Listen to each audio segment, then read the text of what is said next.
As we recently lost the great actress Shelley Duvall, it reminded me to look back at the problems she encountered with director Stanley Kubrick on the set of The Shining. His treatment of her stood out as difficult, challenging, and potentially, dare I say it, misogynistic. Character clashes aside, this seems highly unprofessional from Kubrick to an actor in that manner, or was it to his lead protagonist? We'll take a look at that later. Before we proceed, Shining Kubrick fans, I would be grateful if you could drop your comments here on your thoughts about this conflict. There will be elements I would have missed, so I would appreciate your input to build the bigger picture beyond this video. So, here's the story. The production of The Shining was notoriously difficult for Shelley Duvall. Kubrick, known for his demanding directing style, pushed Duvall to the brink, requiring her to perform scenes numerous times to achieve the desired effect. This led to significant emotional and physical stress for Duvall, which he has spoken about in interviews over the years.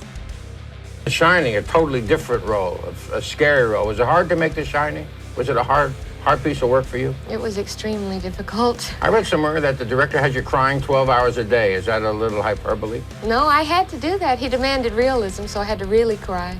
For 9 months out of the year and 1 month that I was in London to do the film. Despite the difficulties, her performance was critically acclaimed and remains iconic. Stanley Kubrick's directing style on The Shining was highly methodical and often intense, and he was known for his perfectionism, and his work on the film is a testament to his commitment to his vision. Kubrick's approach to the horror genre with The Shining was unconventional, focusing more on atmosphere, psychological tension, and visual composition rather than typical horror tropes. So why did he push her to the brink? Kubrick may have turned Stephen King's story of The Shining on its head, making it Wendy's decline into madness rather than Jack's, and if he did, that's absolute genius. But is this the reason he pushed Shelley Duvall so hard to get a different performance out of her? Was Shelley aware that the story itself was being angled towards Wendy rather than Jack? From the interviews I've seen so far, I'm certain she was unaware. In my opinion, the Wendy theory makes the most sense, so let's have a look at this further. The Wendy theory is a fan theory suggesting that events of The Shining are primarily driven by Wendy Torrance's perspective and possibly her mental state rather than Jack's.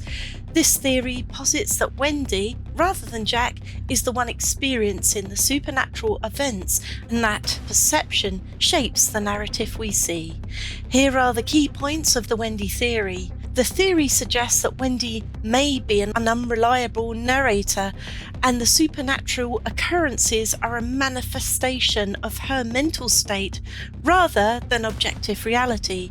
This positions Wendy as a central driving force in the film's unfolding events.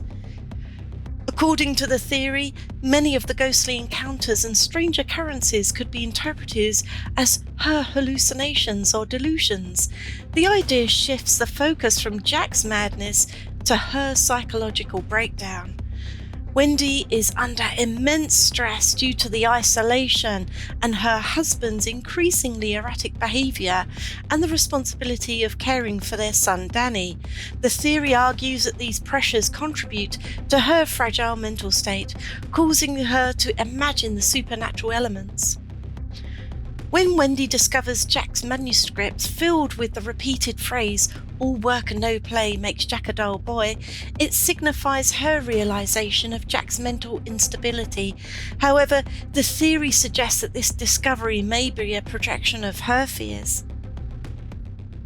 Wendy's confrontation with Jack and her escape with Danny could be interpreted as her breaking free from her own psychological prison rather than escaping Jack's physical threat.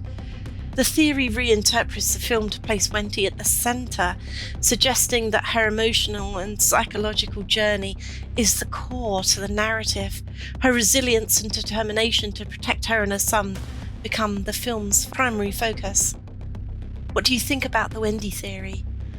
The Wendy theory offers a unique and thought-provoking reinterpretation of The Shining, positioning Wendy Torrance as the central figure whose perspective shapes the narrative, while it deviates from the more traditional readings of the film, focused on Jack Torrance's madness and the supernatural elements. It provides a fresh lens through which to understand the psychological and emotional depth of the story.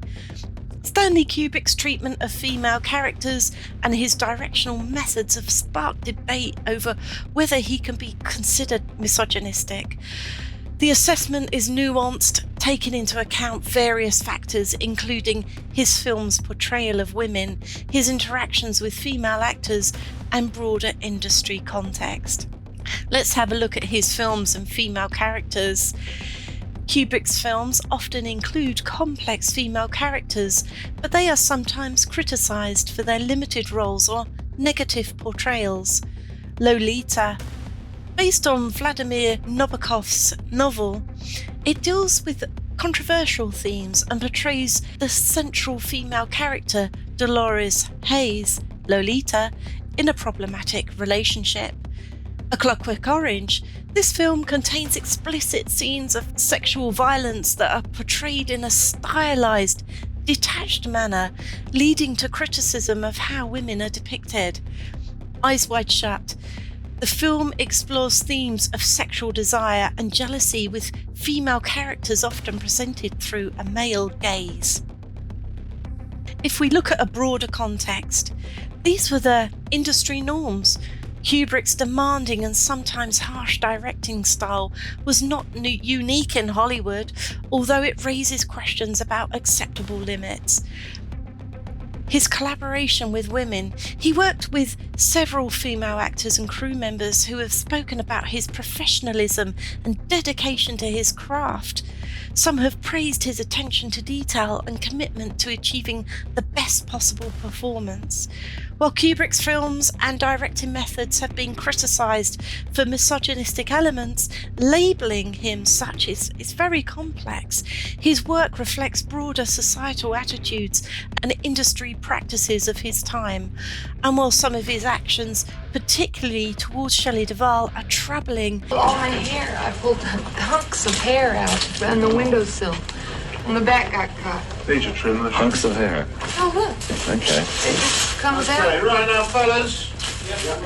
No rush. There's more to come, Jill. Come on. Come on, I'm Let's right get in. it set up anyway now, boys. Go, come on, Sean.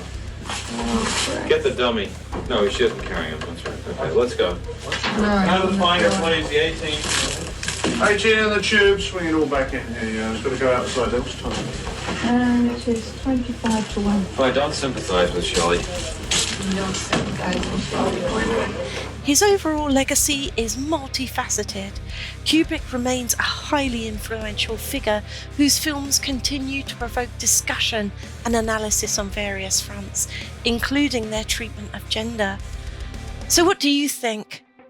What was the reason Kubrick was so cruel to Shelley Duvall? Was it the Wendy Theory? Was it other reasons? Or just how directors worked at the time? Have things changed now? I'd love to hear your thoughts and opinions. Thank you for listening. See you soon.